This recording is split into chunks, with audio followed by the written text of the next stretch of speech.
Ya, kalau orang luar memang dia cakap kopok ni kopok mentah tapi bukan kopok mentah kopok ni. Oregano kita bawa ni. Takoyaki Macam takoyaki kan? Tapi bukan takoyaki. Ni nama dia taco leko sebab kita buat dia daripada keropok leko. Dia macam panjang-panjang ni tapi kita potong kecil-kecil, bite size. Senang untuk makan. Alright, selalu orang jual keropok leko dekat gerai-gerai ni tepi jalan. Macam kafe dah lah, cantik. Ya, betul.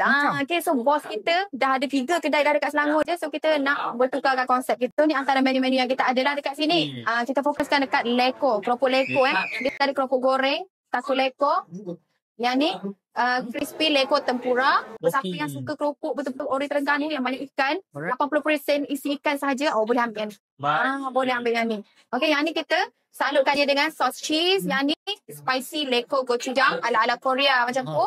Ini kan keropok mentah ke? Bukan. Kalau orang Terengganu memang dia suka makan gini. Panas-panas gini, makan dengan cucur sos menjadi gila. Nama dia. Jadi gila. Memang congek. Ni kat mana nak dapat ni?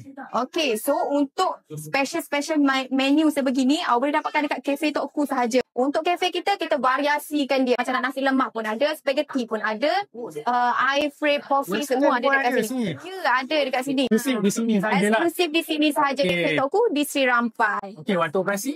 Okey, kita buka daripada pukul 10 pagi sampai 8 malam. Setiap hari kita tak ada tutup.